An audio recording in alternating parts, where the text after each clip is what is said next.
Goeiemôre broers en susters. Baie welkom by vanoggend se erediens. Askies, kan jy my hoor? Goed, baie dankie. Klink baie sag vanoggend hier van vooraf. Ons gaan vanoggend begin met die voorafsang. Ons gaan eers Psalm 27 saam sing en daarna die afkondigings doen. En Psalm 27 gaan ons saam sing vers 1, vers 3 en vers 4. En hierdie psalm word nie spesifiek gebind aan 'n gebeurtenis nie, maar dit gee uitdrukking aan emosies wat 'n gelowige beleef in omstandighede en veral in tye van nood, en hoe 'n gelowige dan sy toevlug soek by die Here en toevlug neem tot by God. En sing in die psalm, mens hoor daarvan van die moed en die vertroue van 'n mens se geloof en die vreugde in die gemeenskap met God, 'n smeking om God se genade en dan ook die vasgryp en die hoop in God se en 'n aanmoediging aan ander om ook op die Here te vertrou. So wanneer ons hierdie psalm sing, moet ons ook hierdie selfde geloofsvertroue in die Here hê, hierdie verlange na God en die hoop op sy trou, dat dit ook ons harte sal vul. So ons sit net so en dan sing ons saam vooraf, Psalm 27 vers 1, vers 3 en vers 4.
Ons wil graag indien daar besoekers is, julle verwelkom en vir julle sê as daar as jy wil inskakel by die gemeente, ons ontvang graag die nuwelinge hier buitekant. Jy sal sien daar's 2 bome.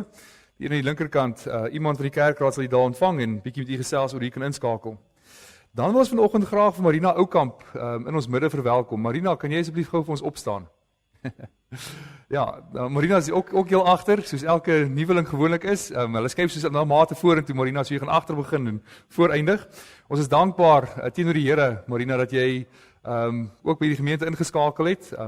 Marina is ook reeds by GF36 betrokke en daar's 'n baie mooi geloofsgemeenskap ook daar aan die gang. So baie dankbaar en mag dit vir jou ook tot groot opbou van jou geloof ook wees en vir ons gemeente ook die gawes wat jy het om vir ons ook aan te wend. Dan wil ons graag die volgende paar afkondigings net maak. Almal wat op die Bybelplasing hierdie vakansie gaan, ons gevra dat julle asseblief hier voor by die klavier na die tyd by mekaar kom, om 'n paar praktiese redelings te tref. Dan herinner ons graag aan die sangdiens wat vanaand plaasvind. En sommer net hier klaar sê dankbaar teenoor al die musikante wat baie hard moet beplan en oefen voor die tyd. Dit gebeur nie van self nie. Ons is baie dankbaar daarvoor. En ons vra ook om na die tyd saam te kom kuier en ons vra asseblief ook dat u sal help opruim ook na die tyd. Daar's nie noodwendig iemand aangewys nie, daar's jong mense in die kombuis, maar as daar so baie mense is dit moeilik, so ons help hulle graag en dan as elke ou se eie koppie net was of iemand help was, dan gaan dit baie vinnig. Dan sal jy sien in die boodskappe, daar's 'n hele paar plekke waar ons as gemeente kan help. Jy sal sien die Emeritaas Versorgingstrust, dit gaan teenoor hulle wat klaar afgetree het, waar daar hulp benodig word. Jy kan dit lees hier op bladsy 3. Die volgende bladsy is die Stikland bediening. Daar word ook baie mooi gevra vir hulp en dit is al 'n geruime tyd wat dit ook in die nuusbrief na vore kom. En dis 'n bediening wat baie vervulling vir jou bied. So lees asseblief daar en gaan kyk en bid of jy betrokke moet raak daarbey en skakel met Dou en hoor hoe jy betrokke kan raak daarbey. Dan die volgende bladsy, die koningskinders. Jy sal sien daar word gevra vir mense wat kan help in die kombuis. Ek wil sommer verleng, as jy 'n roeping ook het om met kinders te werk en jy wil graag met die koningskinders self werk, ons kort altyd groepleiers, dat jy asseblief ook kom en kom help met die kinders om hulle te bedien. Dan sal jy verder nog sien oor die winterskoolklere, werk en handkas benodig word in die mesprojek. So daar's 'n hele paar plekke waar jy jouself kan aanwend en jou geloof kan uitleef. So bid asseblief daaroor en kom ons kyk, maak ons gemeente ook daar 'n verskil. Onder meelewing, jy sal sien alles is in die nuusbrief. Ons is dankbaar dat Mariet Oukamp en Andries en Judith Kutse almal ontslaan is uit die hospitaal. Gerda Kreer se knievervanging het ook baie goed afgeloop en ons innige meelewing ook met teenoor Jacques Stoffberg, wie se pa Josef Stoffberg onlangs oorlede is. Ons gee dan graag ook die blomme hierdie week vir die Kreers. Hulle gaan ook deur 'n moeilike tyd met hulle gesondheid, dat ons as gemeente ook in hierdie moeilike tyd aan hulle dink. Ons votum is ons openlike verklaring oor hoekom ons hier is en ons gaan vanoggend staan en saam sing aan die hand van Psalm 125. Almal wat die naam van die Here bely, sal onwrikbaar bly staan. Kom ons staan vir die votum, die groetseën, die lofsang en die geloofsbelijdenis.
Genade, barmhartigheid en vrede vir julle van God ons Vader en ons Here Jesus Christus deur die kragvolle werking van die Heilige Gees Amen.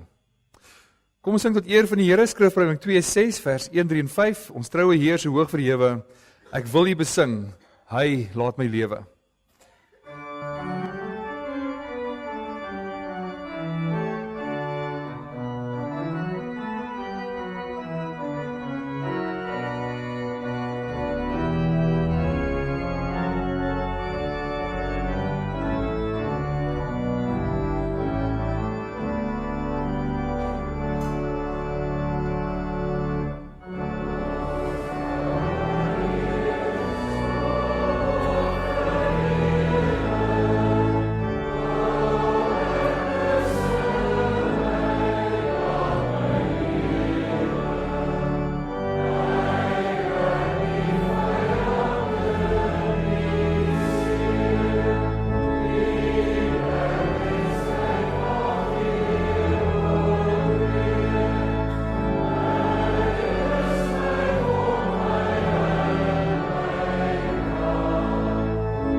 Ons bely saam ons geloof in die hand van die apostoliese geloofsbelijdenis.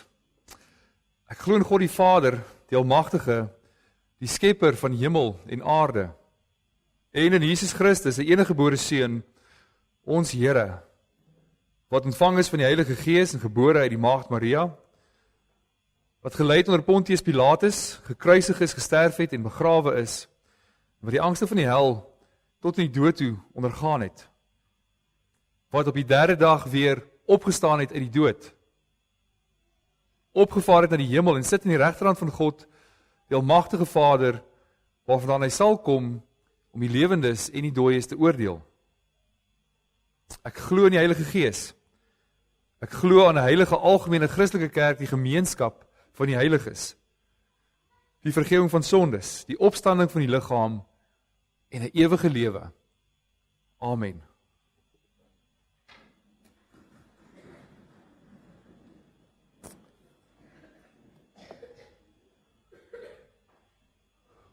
Ons luister nou saam na die wet van die Here en ons verootmoediging voor die Here.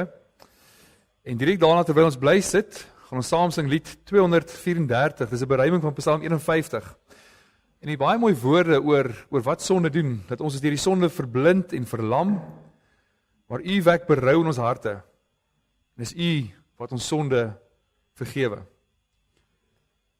Eksodus 20. Toe het God al hierdie gebooie aangekondig. Ek is die Here jou God, wat jou uit Egipte, uit die plek van slawerny bevry het. Jy mag naas my geen ander gode hê nie. Jy mag nie vir jou beeld of enige afbeelding maak van wat in die hemel daarbo, of op die aarde hieronder, of in die water onder die aarde is nie. Jy mag hulle nie vereer of dien nie, want ek, Die Here jou God eis onverdeelde trou aan my. Ek reken kinders die sondes van hulle vaders toe, selfs aan die derde en die vierde geslag van die wat my haat. Maar ek betoon my liefde tot in die 1000ste geslag van die wat my liefhet en my gebooie gehoorsaam. Jy mag die naam van die Here jou God nie misbruik nie, want die Here sal die een wat sy naam misbruik nie ongestraf laat bly nie. Sorg dat jy die Sabbatdag heilig hou. 6 dae moet jy werk en alles doen wat jy moet, maar die 7de dag is die Sabbat van die Here jou God. Dan mag jy geen werk doen nie jy of jou seun of jou dogter, of die man of vrou wat vir jou werk, of die enige dier van jou, of die vreemdeling by jou nie. Die Here het in 6 dae die hemel en alles daarin gemaak, die aarde en alles daarop, en die see en alles daarin. Op die 7de dag het hy gerus, en daarom het die Here dit as 'n gereelde rusdag geheilig. Eer jou vader en jou moeder, dan sal jy lank bly woon in die land wat die Here jou God vir jou gee. Jy mag nie moord pleeg nie. Jy mag nie egbreek pleeg nie. Jy mag nie steel nie. Jy mag nie vals getuienis teen 'n ander gee nie. Jy mag nie iemand anders se huis begeer nie. Jy mag nie sy vrou begeer nie, ook nie 'n slaaf of slavin, 'n bees of 'n donkie of enigiets anders wat aan hom behoort nie.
Kom ons bid saam. Ons Vader wat in die hemel is, uit U en deur U en tot U is alle dinge. Aan U behoort alle heerlikheid tot in alle ewigheid. U is die skepper van alle dinge. Dis U wat ons gemaak het, dis U wat vir ons die lewe gee. Ons hele bestaan is daartoe gerig om aan U die lof en die heerlikheid te bring. En juist daarin besef ons hoe groot ons ellende is. Dat U wil in ons bekend maak oor hoe U wil hê ons moet leef. Ten diepste dat ons U moet lief hê met alles. Dat elke keuse wat ons maak sal wys dat ons U liefhet. Dat ons wil so sal wees, dat ons net dinge sal doen wat vir U aanneemlik is. Dat ons siel elke oomblik sal smag tot U. Dat ons die krag wat U vir ons gee, dit sal gebruik om U te verheerlik. Dis U wil dat ons naaste sal lief hê, soos onsself. En juist daarin besef ons, Here, ons ellende, dit wat U wil is, wat goed is, Dit doen ons nie. Maar die slegte wat ons nie wil doen nie, juis dit doen ons. Ons ellendige mense, wie sal ons verlos van hierdie doodsbestaan?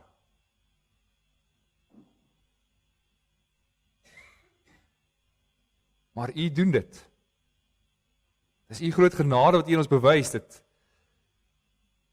U ons verlos van ons diepste nood. Dat ons Here Jesus Christus kom en vir ons sterf in die kruis, dat hy ons bekleed met wat hy verdien het, die volmaakte geregtigheid vir U. En juist daarom is ons lof en ons aanbidding teenoor U, want U is ons skepper, maar U is ook ons verlosser. Dis U wat aan ons die ewigheid gee, die ewige lewe gee. En daarvoor kan ons nie anders as om U te loof en te prys nie. Dis U wat ons wil ombuig, om 'n lewe van dankbaarheid te leef teenoor U, om U wil ken en te doen.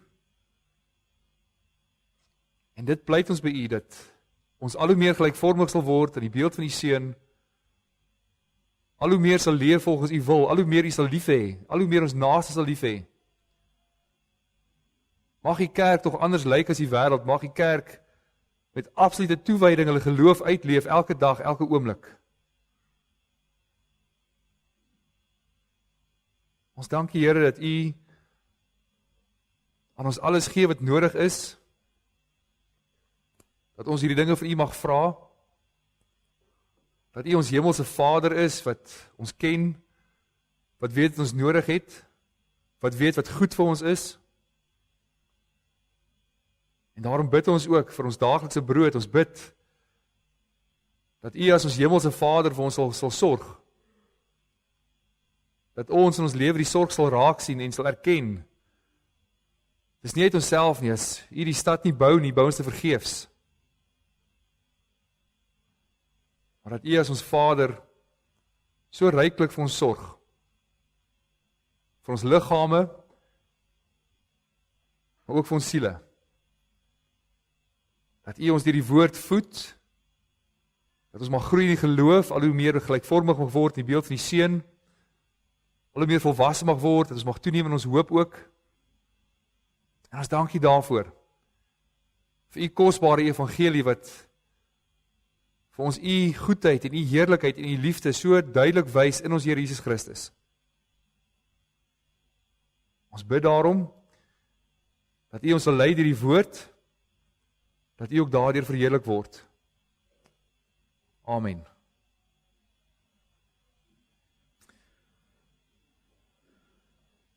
Ons gaan vanoggend saam lees 2 Samuel 9 en voor ons dit doen, kom ons sing eers saam terwyl ons net so bly sit, Psalm 119, die 52ste vers.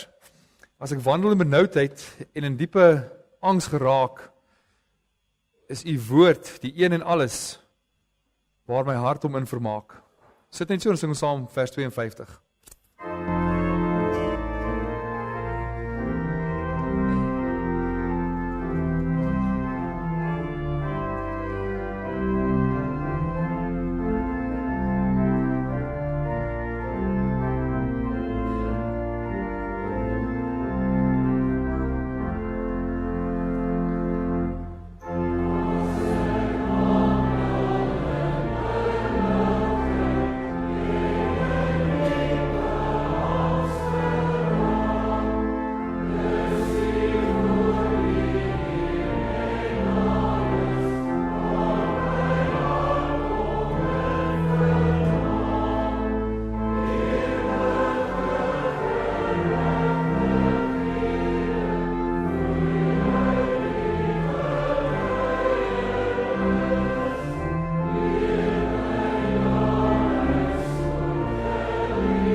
Vers 1. Op 'n dag het Dawid gevra, het daar nie miskien iemand uit Saul se familie oorgebly nie? Ek sou hom graag onder my sorg wil neem ter wille van Jonathan. Hulle het toe vir Siba, amptenaar van Saul, se hofhouding om te laat roep. Is jy Siba? Vra die koning hom. Hy antwoord, ek is die onderdaan. Is daar nie miskien iemand uit Saul se familie oor nie, wat die koning weet? Ek wil hom 'n besondere guns bewys. Daar is nog 'n krepeel seun van Jonathan, was Siba se antwoord aan die koning. Waar is hy? Vra die koning hom toe. En hy het geantwoord, hy is in die huis van Amiel, sy seun Maker, in Lodabar. Koning Dawid het hom toe laat haal uit Maker, sy huis in Lodabar, en toe Mefiboset, seun van Saul se seun Jonathan, by Dawid kom, het hy op sy knieë geval voor Dawid en gebuig. Mefiboset, vra Dawid, ek is die onderdaan, antwoord hy. Dawid sê vir hom, moenie bekommerd wees nie, want ek het besluit om jou onder my sorg te neem ter wille van Jonathan jou pa. Ek gaan al die grond van jou oupa Saul aan jou teruggee, en boonop sal jy van nou af by my aan huis eet. Hy het weer voor Dawid gebuig en gesê, wat is ek tog dat u aandag gee aan 'n dooie hond soos ek? Dawid het vir Siba, die amptenaar van Saul, geroep en hom beveel, alles wat aan Saul en sy familie behoort het, gee ek aan sy kleinseun. Jy en jou seuns en jou slawe moet vir hom die lande bewerk en die oes insamel sodat daar kos kan wees vir sy huishouding en sodat hulle kan eet. Maar Mefiboset, die kleinseun van Saul, sal van nou af by my aan huis eet. Siba het 15 seuns en 20 slawe gehad, het die koning geantwoord, ek is die onderdaan, ek sal doen net soos die koning my beveel het. Mefiboset sal by u aan huis eet soos u eie kind. Mefiboset het 'n klein seentjie gehad, wie se naam Micha was. Die hele huishouding van Siba moes vir Mefiboset dien. Mefiboset, wie se voete gebreklik was, het in Jerusalem gebly, want hy het van toe af by die koning aan huis geëet.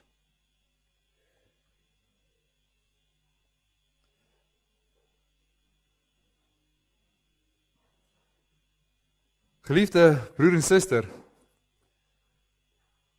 die evangelie word vir ons op soveel maniere in die Bybel vertel. En dit bly dieselfde boodskap, die evangelie verander nie, dit bly dieselfde boodskap van hoe die Here homself teenoor die mens ontferm. Dis genadewerk van die Here. En nou is die wonderlike daarvan dat hierdie werk van die Here teenoor die mens, dis nie 'n kliniese werk nie, dis nie 'n meganiese verlossing van die proses het net afgeloop en die eindresultaat daarvan is dat die mens verlos is nie. Maar deurlopend in die evangelie word vir ons beskryf wat daar gebeur, daar is barmhartigheid wat betoon word, daar's ontferming van die Here teenoor die mens. Dat die Here se hart word geroer teenoor die mens. En juist vir die kinders, dis wat ontferming beteken. Ontferming beteken juist dat jou hart so geroer word dat ek medelee met iemand anders het. En juist daarom barmhartig optree vir hulle iets doen wat hulle nie self kan doen nie. So jou hart word so beweeg teenoor iemand se toestand dat jy optree vir hulle. En dis presies wat gebeur in die evangelie ook. Dit is wat ontferming is. Dat is die Here wat homself ontferm teenoor die nood van die mens. En hy tree barmhartig op om hulle te verlos uit hulle ellende uit. En dis presies hoe die evangelie ook vir ons hier uitgebeeld word in 2 Samuel 9.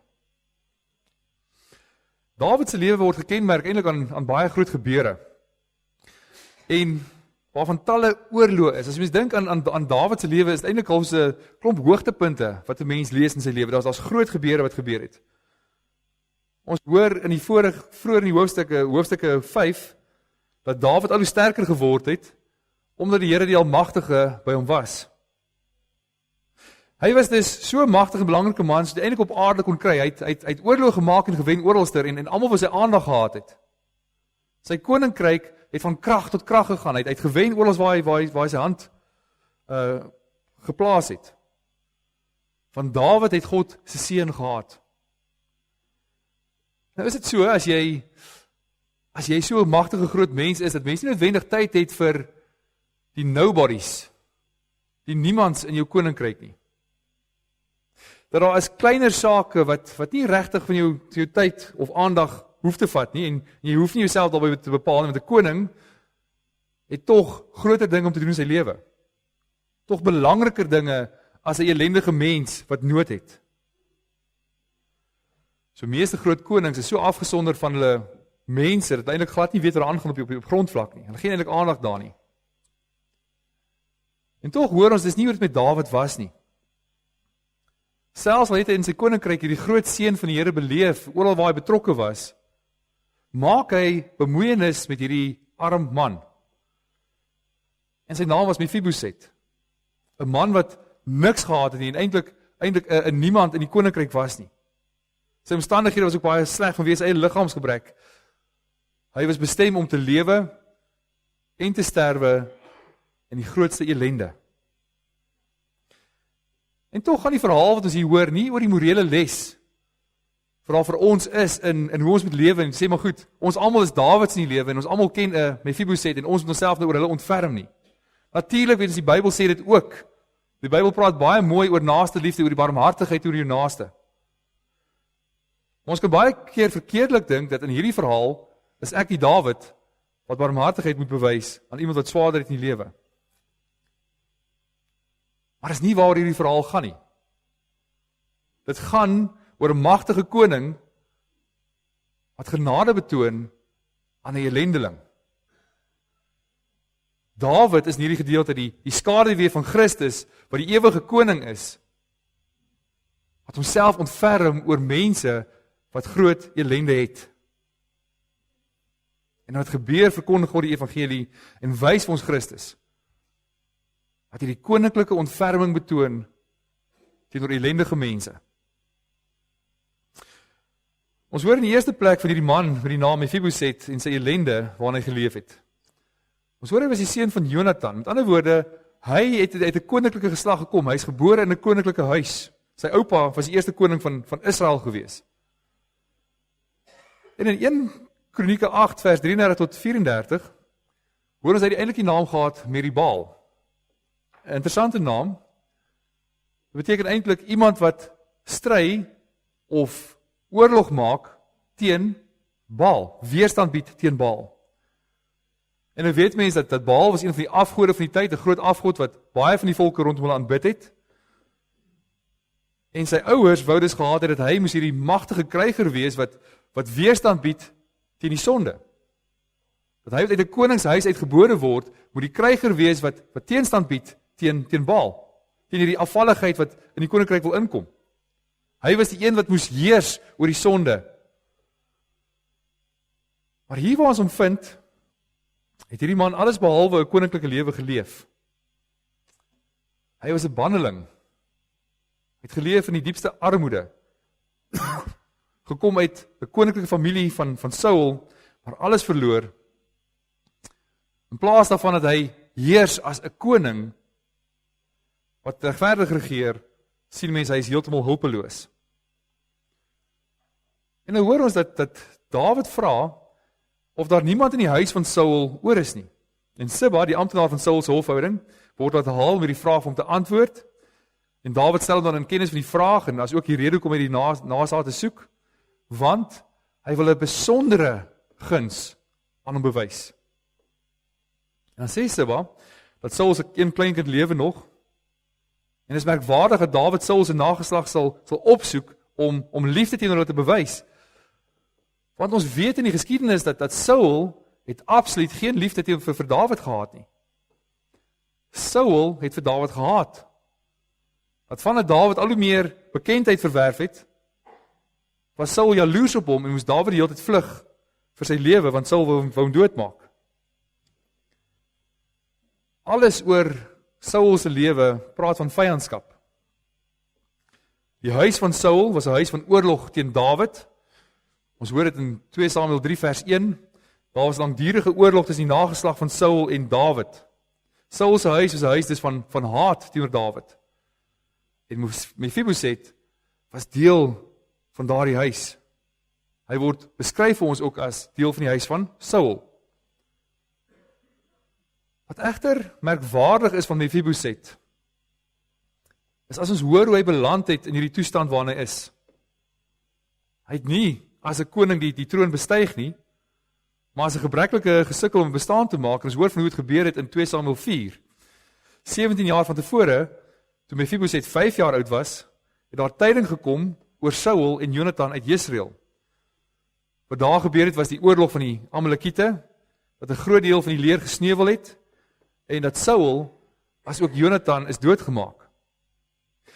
En Mephibosheth word vir ons daar beskryf as die kleinseun van Saul en van Jonathan se seun, en dat hy op daardie stadium gebreklike voete gehad het, en hy het 'n vrou gehad om versorg het, en toe die nuus kom dat Saul en Jonathan gesterf het, het sy die versorging hom opgetel, en toe hulle probeer om te hardloop het sy geval, en Mephibosheth het seer gekry, hy het so geval, dat hy heeltemal lam geword het. Met ander woorde, wat hier vir ons gewys word, is dat Mephibosheth dra in homself hierdie merktekens van 'n val wat hom verlam gelaat het.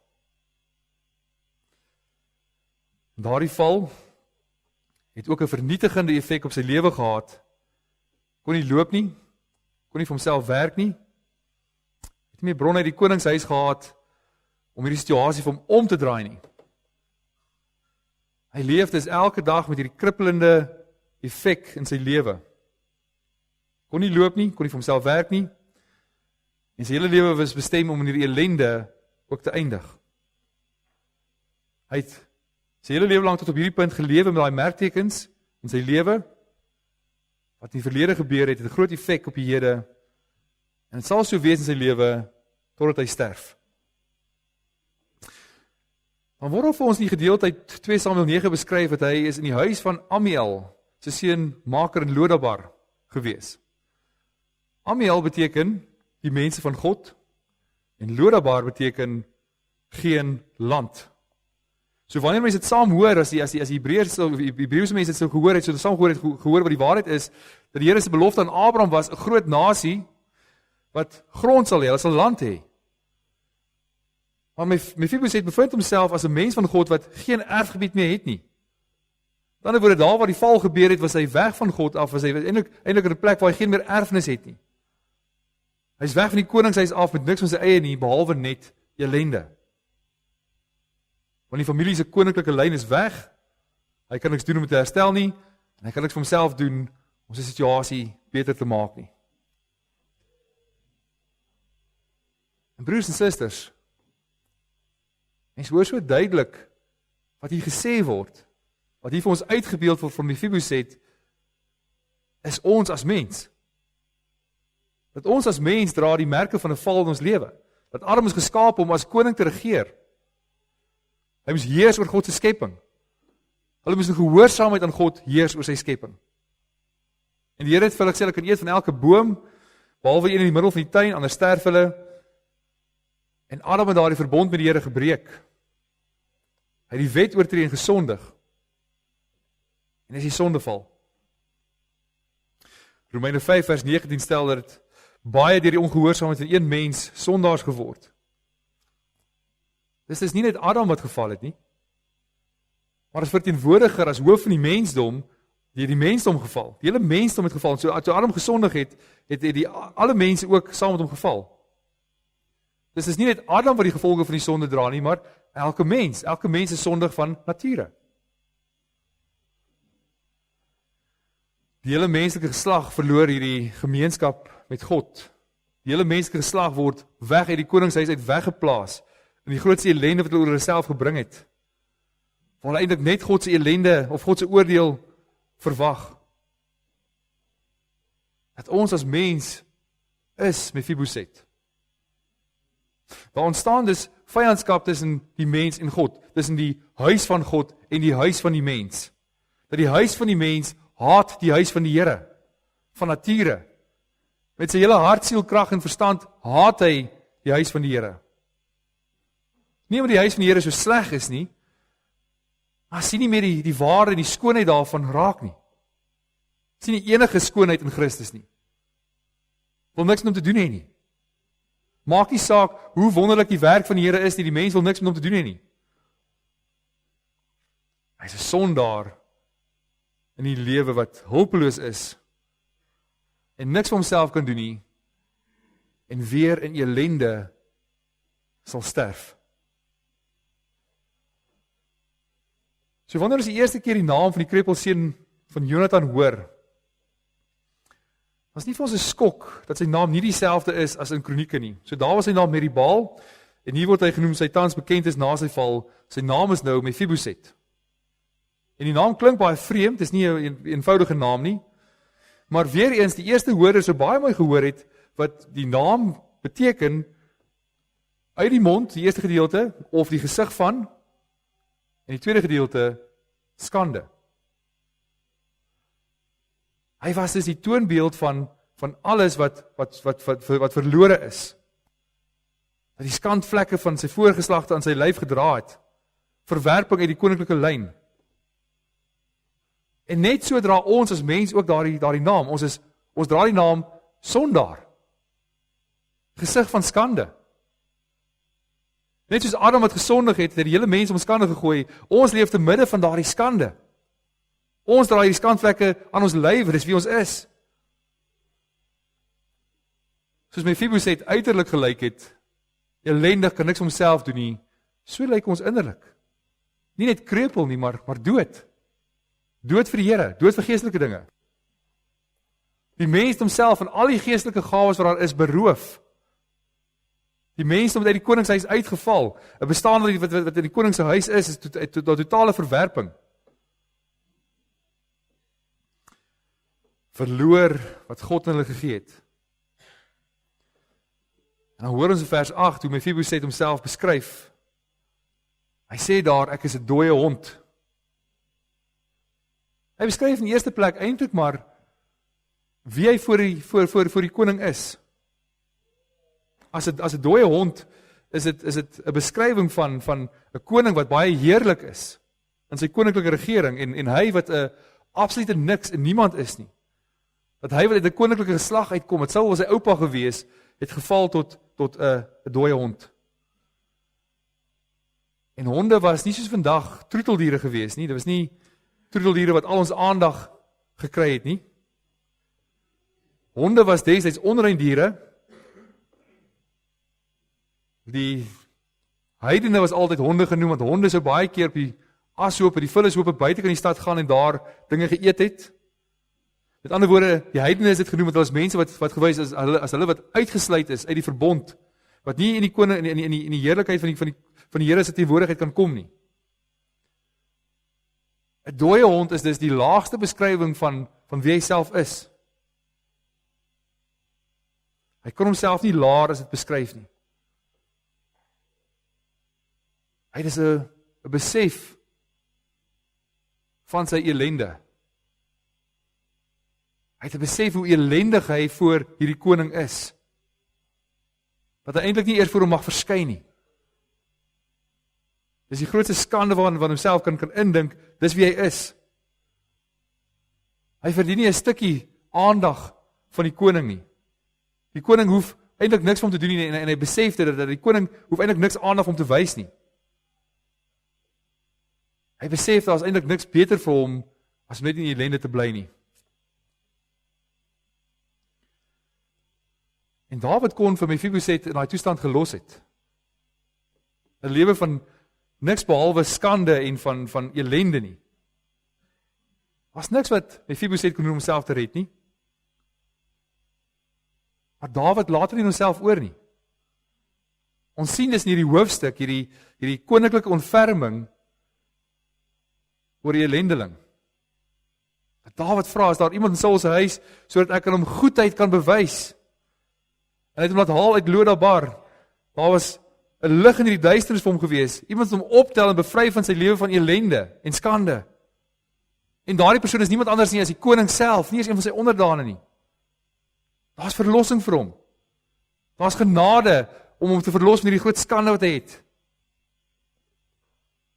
Uit vers 1 hoor ons dat Dawid sê dat hy hom goedheid wil bewys. Dit beteken net genade en liefde en versorging. En dan hoor ons dat hierdie goedheid is gegrond in 'n verbond. Hoekom is Dawid bereid om iemand iets te wys wat hy nog nooit ontmoet het nie? Dis nie omdat Mefiboset in homself so goed is dat Dawid vir hom dit wou bewys nie, of dat Dawid homself wou ontferm oor die mense wat die swaarste kry in die koninkryk nie. Daar's ander mense ook in die koninkryk wat sekerlik net so swaar getrek het. Dawid het hom niks geskuld nie. Hy kon niks vir Dawid doen nie. Hy het nie eens liefde vir Dawid in sy huis gehad nie. Maar Dawid neem hierdie stappe alleenlik op grond van die verbond wat hy met sy pa Jonathan gemaak het. So in 1 Samuel 20, in die vroeë dele van Saul se regering, was daar groot probleme met Dawid moes gevlug het van Saul af. En Jonathan beloof daar om goedgesind te wees oor Dawid, en daar kom 'n verbond tussen hulle tot stand. In Hosea 20 verse 14 tot 17 hoor ons dat hulle 'n verbond gesluit het, letterlik dat daar 'n verbond gesny is. Dat die trou nooit uit die familie van Jonathan sal onttrek nie. Daar's dus meer in hierdie vers as mens met die eerste oogopslag sien, want as die gebruik vir 'n verbond is dat dit met bloed gemaak is. En bloed simboliseer dat iemand doodgemaak kan word as daardie verbond nie nagekom word nie. Dawid het beloof, ek sal trou wys aan die huis van Jonathan. Dis 'n verbond van liefde. In vers 17 hoor ons dit, hy het hom lief gehad met 'n liefde van sy siel. Hy het beloof om hom die goedheid van sy gesin te wys. En nou jare later hou Dawid met daardie verbond. Hy red Mefiboset vanweer daai verbond met sy pa. Die genade kom hom toe. En is nie verdienste nie. En broers en susters, weer eens sien die mense die evangelie so duidelik aan. Dat die mens val uit 'n koninklike huis uit 'n koninklike bestaan uit. Dis Adam. Maar die Here kom en hy bewys genade deur sy verbond aan Abraham en sy nageslag. Hy sluit 'n verbond waarin hy beloof hy sal trou en verlossing gee. En hy doen dit. Hy bring daardie verlossing. Hy bring die verlossing uit ellende in Jesus Christus en hy betoon daardie goddelike genade aan die mensdom. Dis op grond daarvan dat die mens gered word en deur sy genade alleen. Ons hoor in Efesiërs 2 dat ons dood was as gevolg van ons oortredings en sondes. Ons geleef soos hierdie wêreld en ons laat lei deur die forse van die onsigbare mag. Ons was deur ons sondige begeertes oorheers, van God afgesny. Ons was dood in ons sonde, ons was dooie honde in ons sonde. Onrein voor die Here.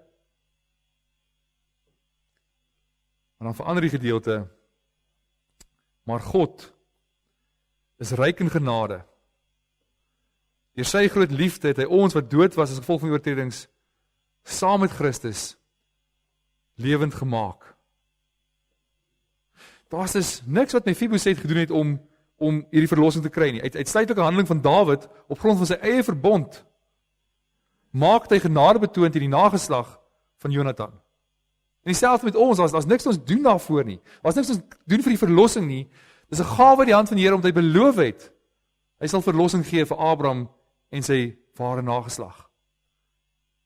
Dis net 'n gawe uit die hand van die Here op grond van sy raadsbesluit wat neerslag vind in sy verbondsbeloftes met Abraham.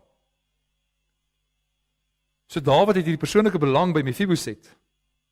Daar's iets wat Dawid wil hê hy moet hoor en ervaar. Hy het hom nie laat roep om met die hoop om iets van hom te kry nie, maar net om hom te gee en te gee en te gee en te gee. Om onvoorwaardelik net genade aan hom te betoon. Goedheid uit 'n hart van oorvloed, uit 'n koninklike skatkamer om net vir hom te gee. Wanneer Mefiboset na hom toe kom, noem Dawid hom op sy naam en dan sê hy, moenie bang wees nie. Ek sal sekerlik goedheid bewys. En broers en susters, dis hoe die Here vandag nog werk. Hy maak sy genade aan ons bekend. Hy doen dit deur sy woord en hy bring ons in sy huis toe om dit te hoor, dat ons dit geopenbaar word. Daar's verlossing vir ons as sondaars. Daar's 'n boodskap van groot genade. Genade wat al jou sonde bedek, wat al jou ellende wat jy het wegneem. Wat jou in die teenwoordigheid van God bring.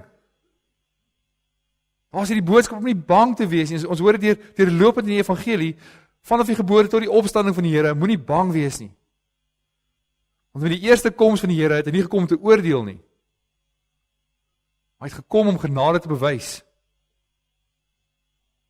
Mefiboset kon ook gedink het, die koning laat hom haal, want hy is die laaste in die lyn van Saul, hy gaan ook doodgemaak word, want daar's vyandskap tussen die twee huise, hy is dalk die laaste een wat aanspraak het op die troon, en daarom word hy doodgemaak. En juist daarom kom Dawid deur die woorde, moenie bang wees nie. Ek gaan jou nie doodmaak nie.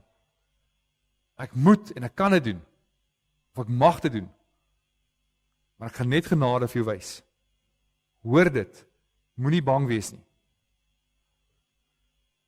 En dan is daar 4 woorde wat verder getuig wat hier gebeur. Tussen die verhouding met die koning en hierdie ellendige mens. En die eerste woord is aanneming. 2 Samuel 9 maak baie van die feit dat hy van die huis van Saul af was, nie in 'n goeie plek om met daardie huis geassosieer te wees nie, baie getrou tot sy ellende, uitgewerp weg van die koning. Maar toe hy na die koning se huis toe kom, word hy behandel as 'n seun. Hy word aangeneem in die huis van Dawid. Dan was dit nie net sy ontvangs nie, maar ook ons sy herstel. Daar word hom gesê, moenie vrees nie, maar dit gaan nie net daaroor dat hy doodgemaak sal word nie, want hy herstel vir Mefiboset wat verlore gegaan het. Hy ontvang weer 'n erfenis. Hy was uit die koningshuis, maar hy ontvang dit weer. En daar's nie 'n aanneming en erfenis nie, maar ook oorvloed. Dawid gee wat hy het vir Mefiboset se gebruik. Hy het vir Siba aan die amptenaar van Saul geroep en beveel, alles wat aan Saul en sy familie behoort het, gee ek aan sy kleinseun. Jy en jou seuns en jou slawe moet vir die lande bewerk, oes insamel, sodat daar kos kan wees vir sy huishouding, sodat hulle kan eet. Maar Mefiboset, die kleinseun van Saul, sal van nou af by my aan huis eet. Hy moes in die huis van die koning bly en bedien word met die goedheid van die koning die heeltyd. Vanaf geen land tot by die koning as 'n eregas aan sy tafel. Vanaf niks hê tot alles hê.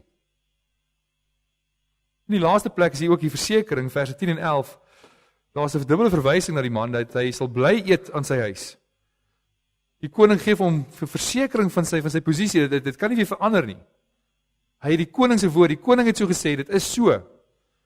Iemand mag dalk vir hom vra, wat maak jy in die koning se tafel? Al wat hy verweer wat hy kan hê is en sê, die koning self het dit my gegee. Die koning self het my hier geplaas. Dis wat die versekering van die verlossing is. Dit lê nie in homself nie, maar dit lê in wat die koning van hom maak. Enigheid die koning nader, hy die man hanteer as sy eie kind. Broers en susters, hoe kosbaar word die evangelie nie vir ons hierdeur uitgewys nie, dat ons word as kinders in die huis van die Here aangeneem, dat ons word herstel wat in arm verlore gegaan het, dat ons ontvang die oorvloed van die Here, dat ons ontvang die versekering, dat niks ons uit die hand van die Here kan ruk nie, niks kan van sy liefde skei nie, die Gees werk in ons, hy verseël in ons, die sekerheid ons het van die erfenis wat vir ons wag. En Sondag na Sondag moet ons hierdie evangelie hoor, dis die blye boodskap, dis die goeie nuus, dis die werk van Christus, dit is die ontferming wat die Here het teenoor ons as ellendige mense, dat ons kan van 'n doodsbestaan, oor na die lewe van weg van die koningshuis, tot by die koning se tafel waar die Here vir ons voorsien, tot in ewigheid, dat ons word as seuns en dogters aangeneem deur die koning, en dis wie ons is, dis wat hy ons gemaak het, nie omdat ons so goed is nie, maar omdat hy die verbond gemaak het. Hy het beloof hy sal dit doen. As kinders het ons altyd toegang tot die koning van alle heerlikheid. Ons gaan van 'n vrees, onsekerheid, gaan die Here my doodmaak as gevolg van my sonde, tot die versekering, ek het jou lief, tot in ewigheid sal jy my liefde en my goedheid beleef. Ons kry in Christus wat hierdie sonde verlore gegaan het. Dawid maak met Mefiboset wat die Here met ons maak. Hy red ons uit genade en hy laat ons by 'n feesmaal aansit. Hy wys koninklike genade teenoor ons as ellendige mense. Amen. Kom ons bid saam.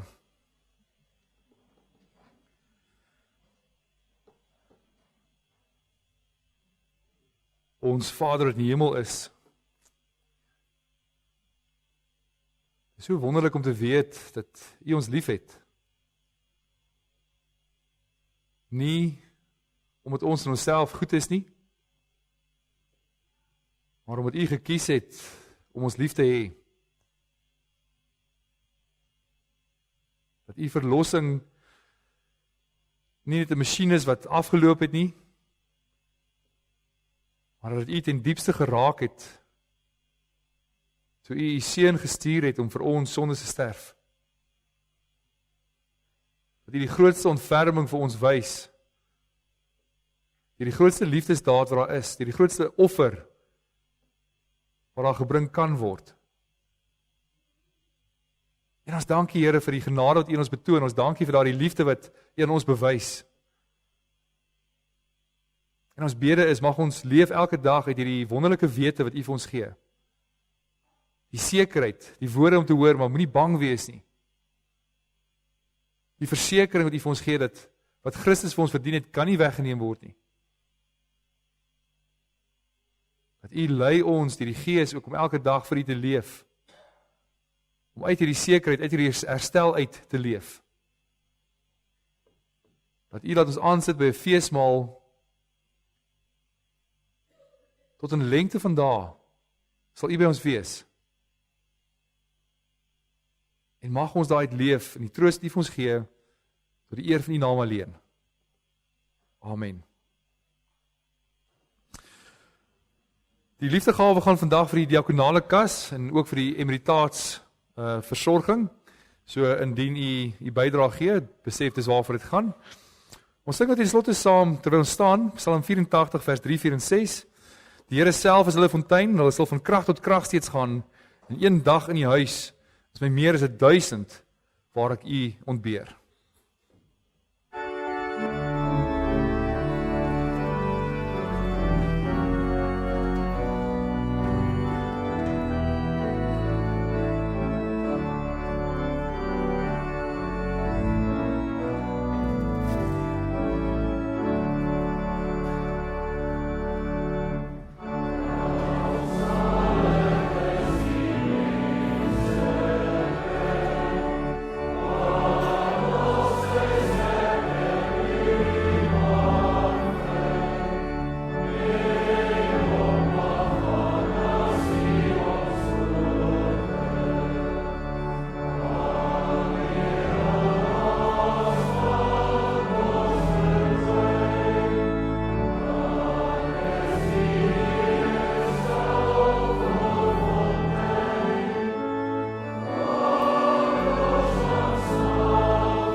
ontvang die seën van die Here.